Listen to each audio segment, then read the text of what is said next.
Hello, my dear students. Now here I'm with the other topic of the chapter number 2, that is in this very part of sexual reproduction in the flowering plants. We'll study about what is artificial hybridization. What's the importance of artificial hybridization? See here, what is artificial hybridization? In a very simple way, we can define artificial hybridization as the process in which only desired pollen grains are used for pollination and fertilization. Now let's see what actually the hybridization, how this artificial hybridization takes place. How only you can select the desired pollen and can reject the unwanted pollens. Artificial hybridization is a very much important to understand the pollen pistil interaction in hybridization. It is one of the innovative methods of the crop production improvement program. If you have to improve the variety of the crop, or if you have to insert some kind of the genetic variability in the crop, so then you can use this artificial hybridization technique in order to improve the variety of the crop or the variety, or in turn you can also say, can increase the quantity of the crop production. So these are one of the important innovative methods for the crop production improvement program.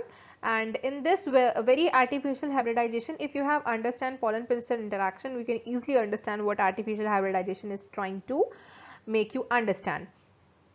During this artificial hybridization, we select only the desired pollen grains to introduce to the stigma through pollination. In this, as the pollen pistil interaction is taking place, similar thing will happen, but the pollen that lands on the stigma will not be taking place naturally. It will be done through the selection of desired pollen grains. Means here we have to select, or the desired pollens will be only allowed to introduce to the stigma through pollination. So that is why this is called as artificial hybridization. Here the process is not taking place naturally. Here the interaction will take place similarly as the pollen pistil interaction you have learned earlier, but the selection of pollen will be through the that the selection will be only of the desired pollen we need to propagate, or we need to introduce into the stigma. That now what will this will help in turn to avoid the unwanted pollen rejection. Means here the some of the pollens that land on the stigma do not undergo pollination. That pollinations will that pollination what happens, what it actually do, it actually the losses the very much of your time, lost of the time also takes place. This process of artificial hybridization will allow us, or will save our time, and the unwanted pollens which are rejected can be used in order to promote the artificial hybridization technique. That pollens which are rejected by the natural method, that pollen grains can be collected and can save our time and promote the pollination for the desired variety of the plant, or the desired variety you need. That this is all artificial hybridization. There are some steps takes place during this artificial hybridization, and there are two steps that takes place in artificial hybridization.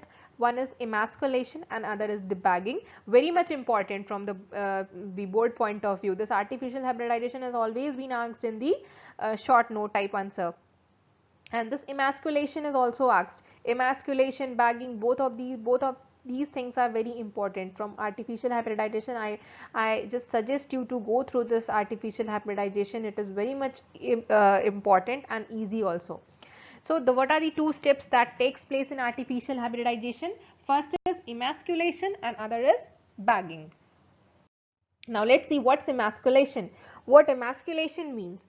As we know, hybridization is the method of selective breeding. Means you have to select a pollen grains to be landed on the stigma, not the natural pollination is taking place here. So in emasculation, it will be the process through which we will select the pollen grain. So in this, what we'll do, we'll do one thing, we will remove the anther. If the flower is a bisexual, means that will contain both the male and the female reproductive part of the on the same very flower.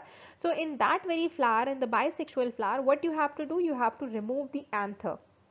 You have to remove the anther, means we'll remove the anther from that very part of the bisexual flower. And this removal of anther from the bisexual flower before the pollen grains are released, you will have to remove the anther, and this removal of anther before the maturation of the pollen grains is known as emasculation. The step of removal of anther using forceps is termed as emasculation. Okay? And this is the step that takes place before the pollen grains are released or the pollen grains mature. After this, in the case of unisexual flower, this step is not necessary. That can be done by the selection of any pollen grain. You can select the pollen, means there you don't have to promote self pollination, there you have to introduce a pollen of another. So there is no problem of self pollination, means if the flower is a bisexual, so there comes a problem. That means there will be a problem ki if you will not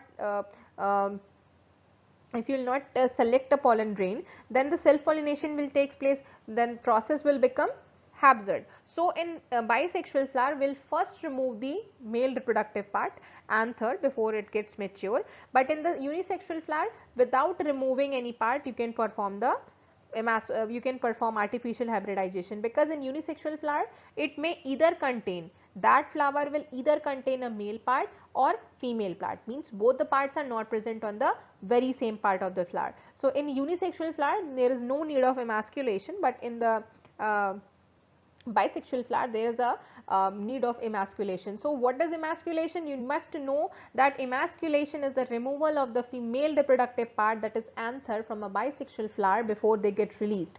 This is known as emasculation. The very step we have completed. Now come to the next step, that is bagging up. In this very step, the protection of emasculated flower is taken place.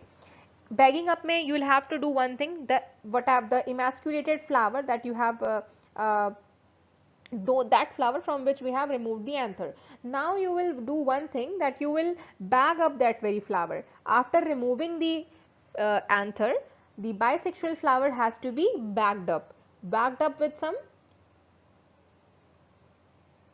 polythene. It will be bagged up with the help of polythene, and that polythene will be bagged up in such a way like a parachute. You will bagged up in a way like a parachute.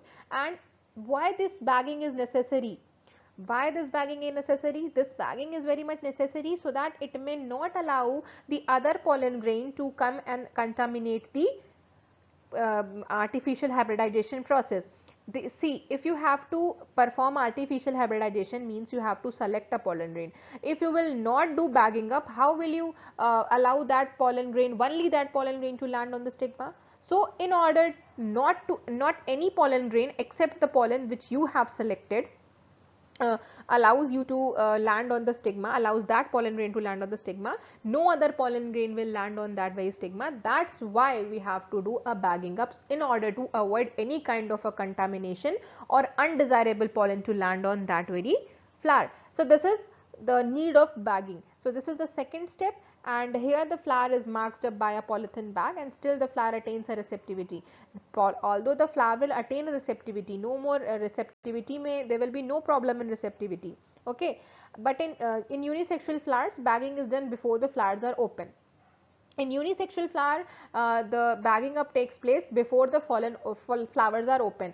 So before flowers are open in unisexual flower, we have to do a bagging up. But in case of bisexual flowers, the flowers after the emasculation has been taken place, you have to immediately bag up that very flower so that no contamination of undesirable pollen can take place. Means no undesirable pollen will be allowed to land on the stigma. Only that pollen will be allowed to land on the stigma which will be selected. So this is a process of artificial hybridization. So artificial hybridization ensures that the right type of the pollen will be transferred to the stigma of the flower, and no more contamination will take place, and that will lead to a greater chance of the fertilization. And through this approach of artificial hybridization, a variety of the strains of crops can be developed and also can improve the quality of the crops with a desired characteristics that we want to introduce in a crop in order to improve its quality. So this is all about hybridization, and it's very much important for you to go through this hybridization topic, and this is very much important from board point of view also. So go through this topic. Thank you.